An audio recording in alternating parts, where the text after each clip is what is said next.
Hi Aquarius, Sun, Moon and Rising. This is your love life reading for the first half of November. So let's have a look at what the cards have in store for us. And I say us because I also have an Aquarian sun. Well, there's a strong start, literally, with the Strength card as the overriding energy of this reading.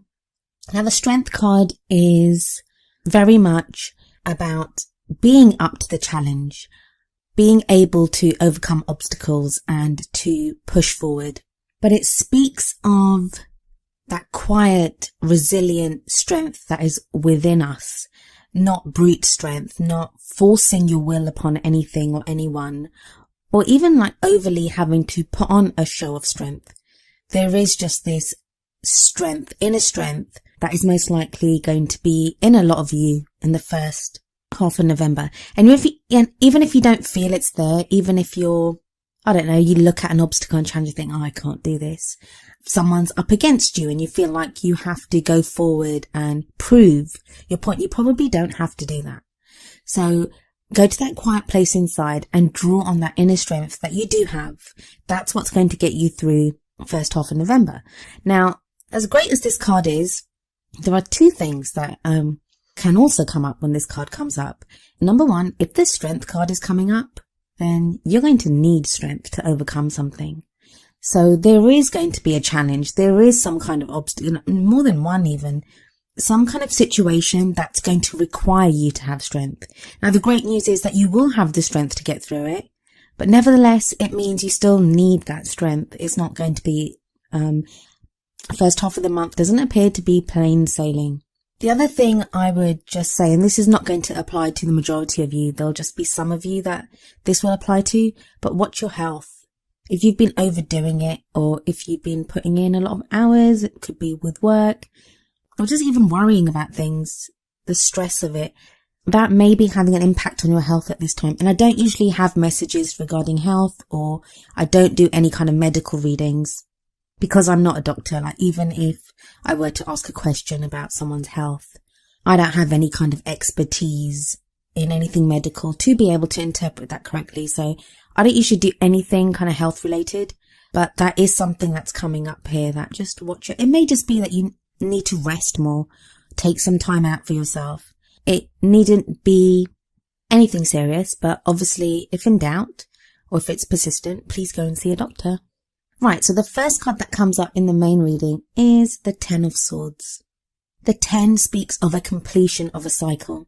The Ten of Swords is, let's face it, a horrible card. It's usually to do with someone that's been stabbed in the back, not once, but with 10 swords. So it can speak of betrayal, deception, just being overcome by everything. So I know a lot of people, they say that the swords are to do with thoughts. So, you could be you thinking that the worst has happened.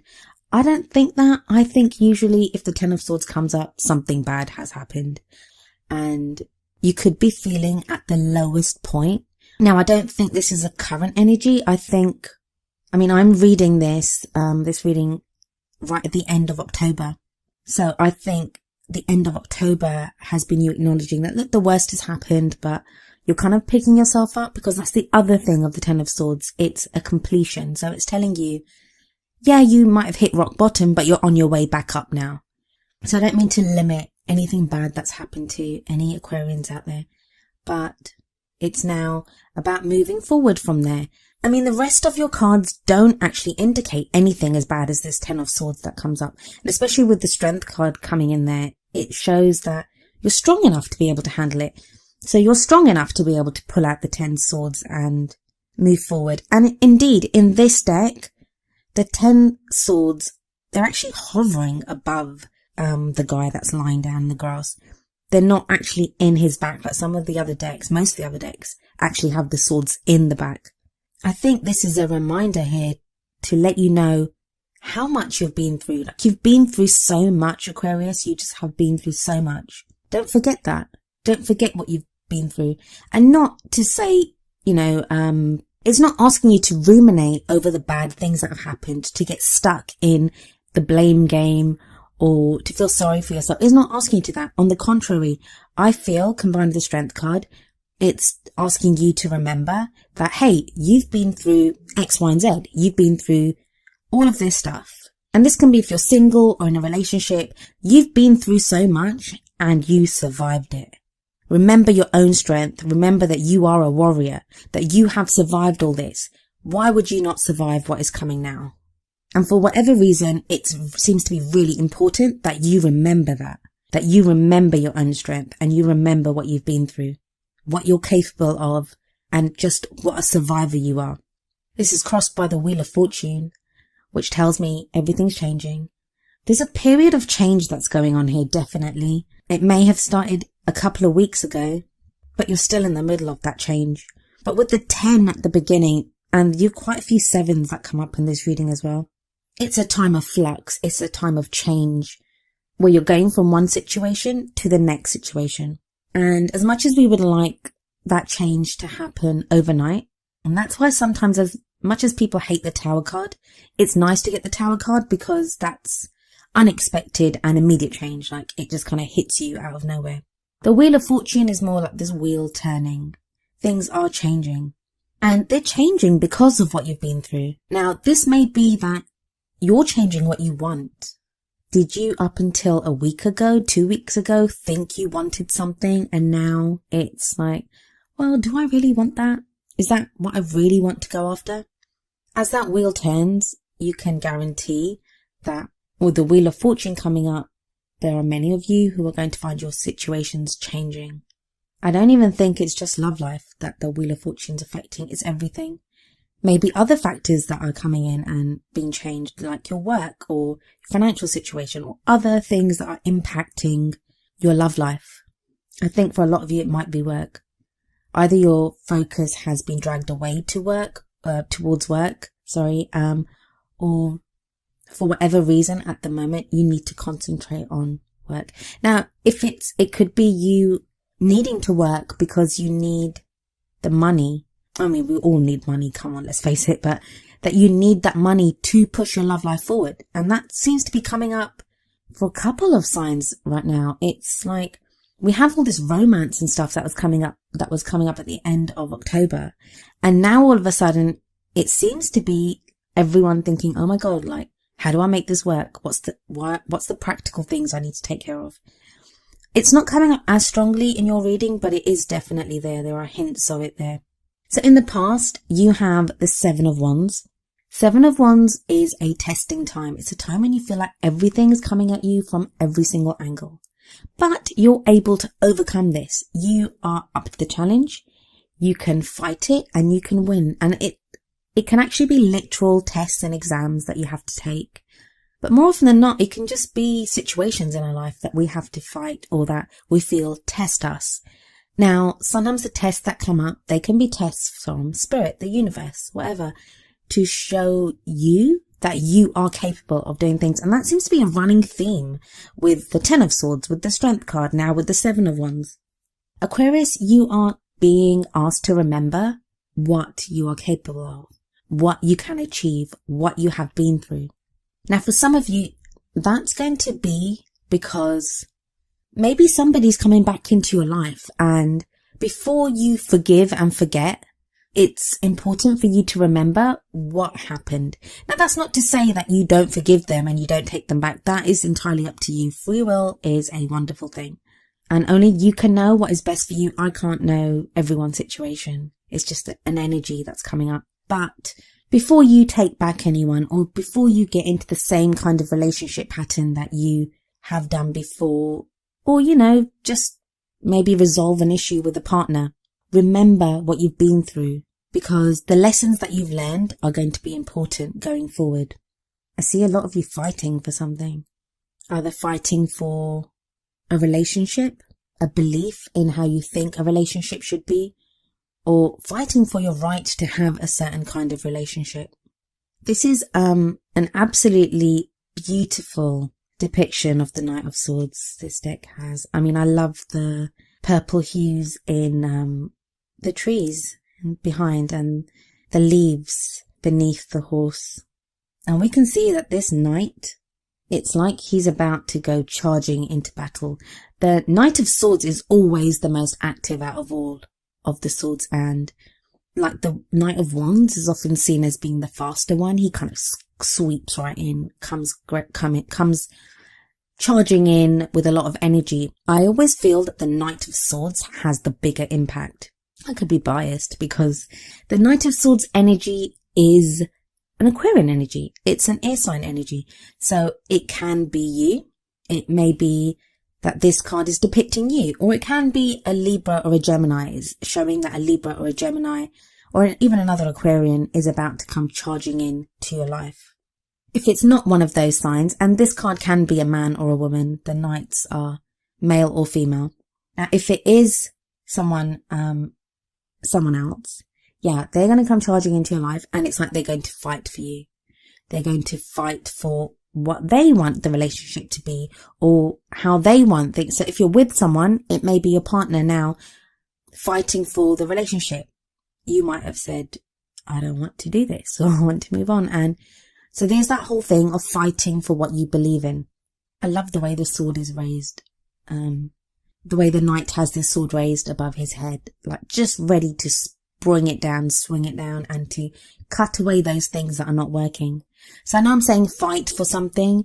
It may not be even that you're having to argue with someone or make your case with someone. It could be the cutting away of limiting ideas or limiting beliefs. And the reason you're able to do that, the reason you now know what you want, is because of the hardships that you've been through, everything that you've been through.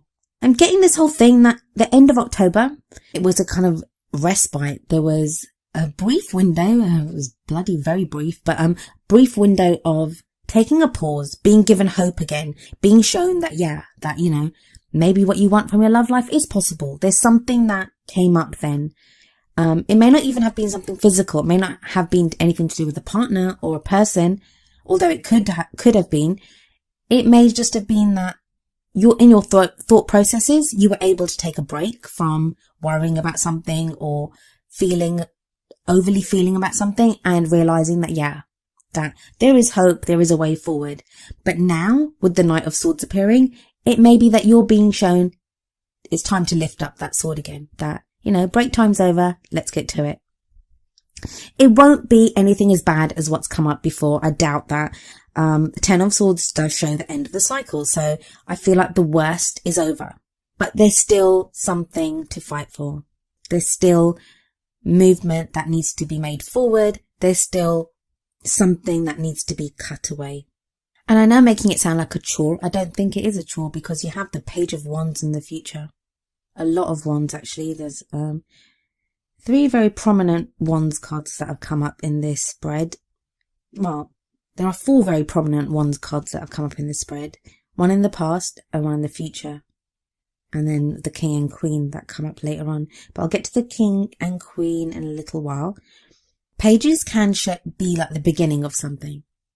They can often be to do with messages as well. But what I always see for the Page of Wands, it's the beginning, or that spark of something. Spark of an interest, spark of excitement, spark of enthusiasm. Linked to the Wheel of Fortune here, because that crosses it. And that tells me that the reason it's just a spark is that things are not happening fast enough for you. You want things to be happening quickly.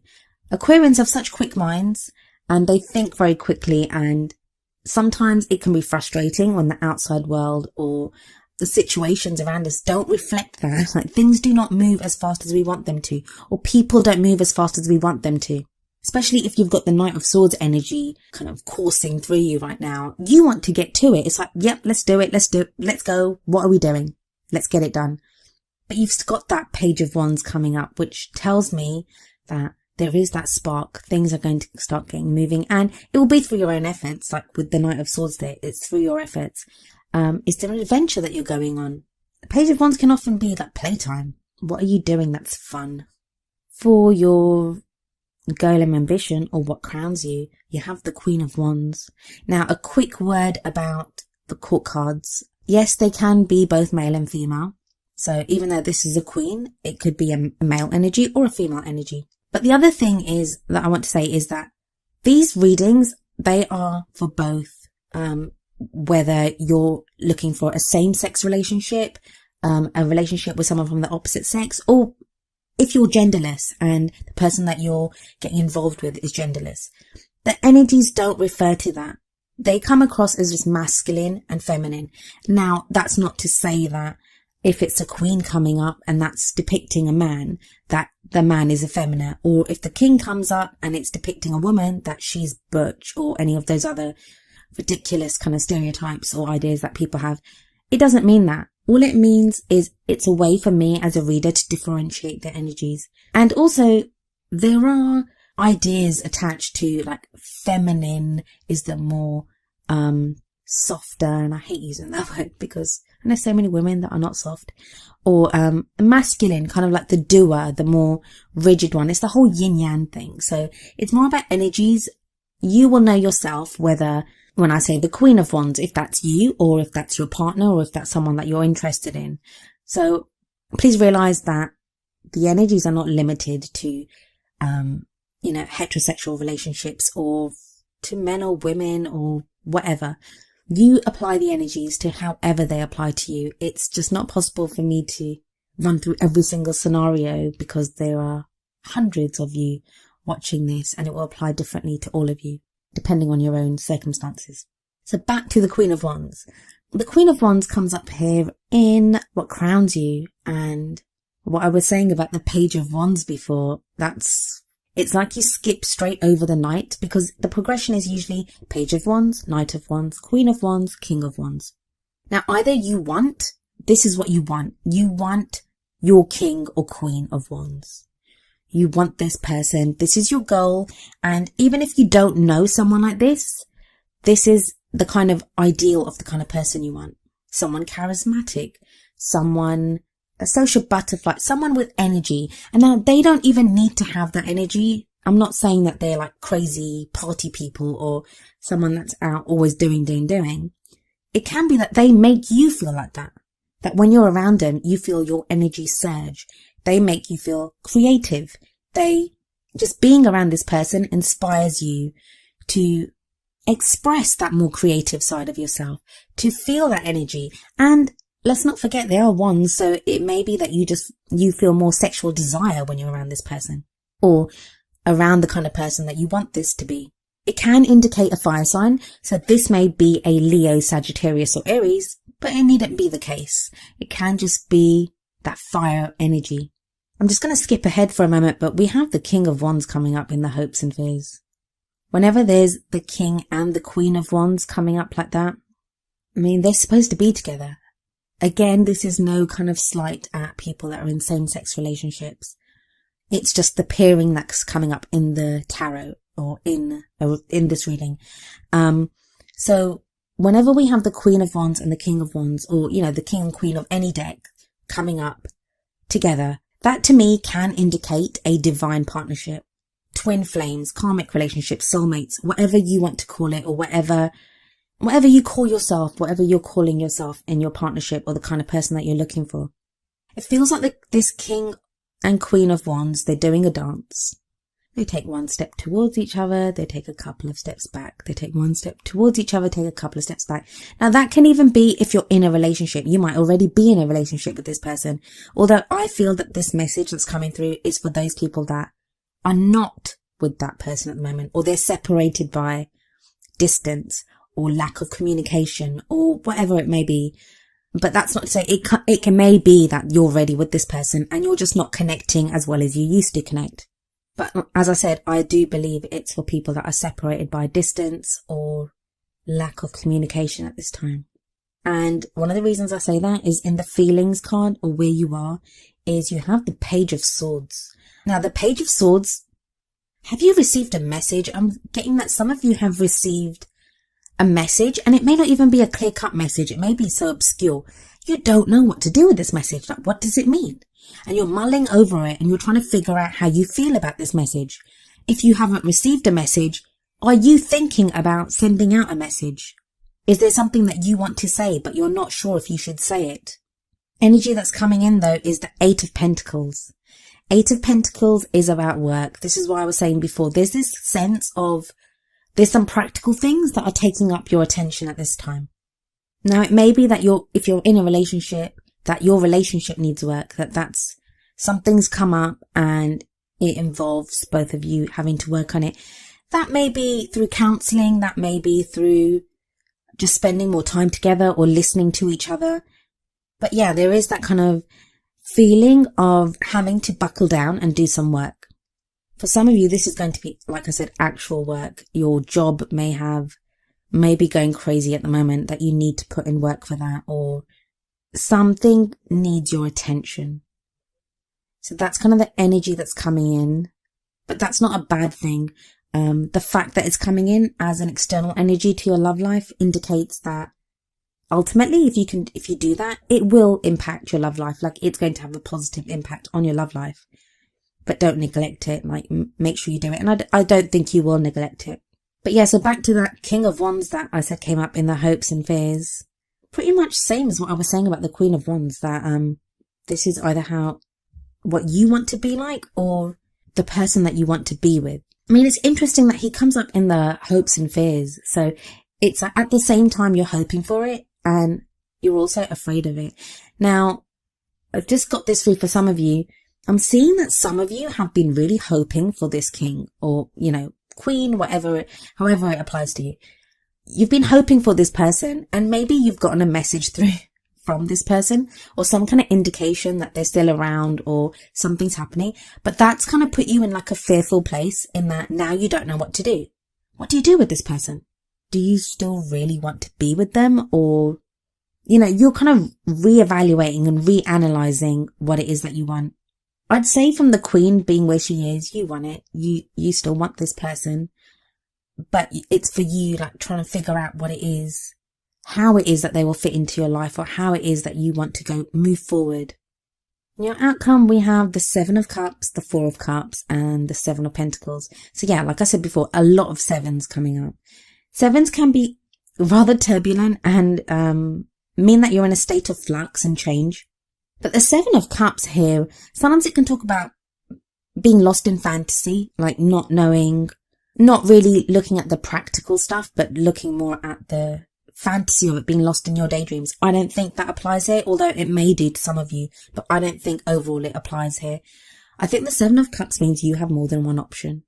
There may be more than one person in your love life right now. You may receive other options from other people, or it may just be that there's so much happening in your life right now that you don't know where to focus.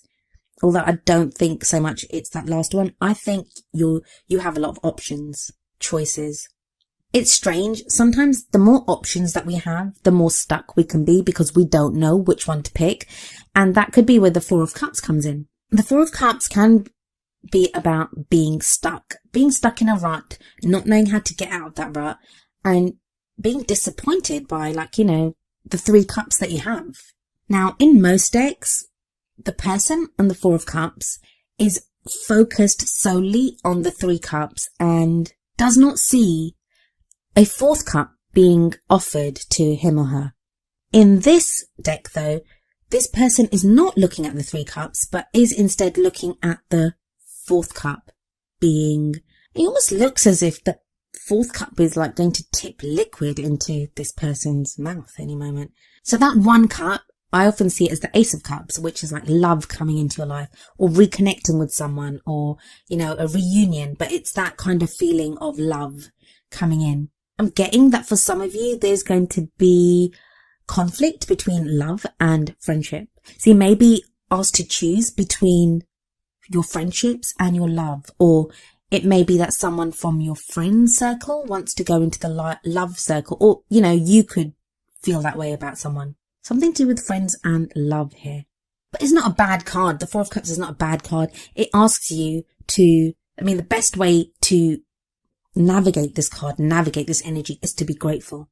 Be grateful for what you have. Gratitude is so very much linked to this card. Even if the person that you love is not with you, be grateful that you feel that love for someone. If you're in a relationship and things aren't going well, just be grateful that you have the opportunity to fix things with them. So I'm not one for positive thinking and papering over cracks. I always think, rip away the bandage and let's see what the damage is. But even while you do that, we can still be grateful for things. And then we end with the 7 of Pentacles, which is all about, it's I think at its basis, this card is telling you that you are on the right path. You're doing the right thing. You're doing everything that needs to be done, Aquarius, to get to where you need to be. So with the Seven of Pentacles here, it's just trying to encourage you and tell you to be patient. Your rewards are coming. I know, trust me, I know waiting is frustrating, especially when you're that Knight of Swords energy, which is where you are right now. You want to charge forward. You want to get this done. But then you have this Earth, Seven of Pentacles coming in, which is like, whoa, hold your horses there. Yeah, you're going to get what you want, but you need to just hang on for a moment. I get the kind of thing that with these readings or with the universe or whatever it is that's going on at the moment, it's telling you, it's like someone's handing you a present and saying, well, here's your present, but you can't open it yet. You just have to hold that for a little while. Just hang on to that and you can open it in a week, a month or whatever. So that can be difficult, I know. But there is kind of energy building, definitely with the Wands cards coming in there. And it's related to your emotions. And you're doing the work, so, you know, there's the Seven of Pentacles tells you you've done the work. You've planted the seeds. You're nurturing that plant. You're growing what needs to be grown. You're taking all the steps that are necessary to get what needs to be done. Just hang in there.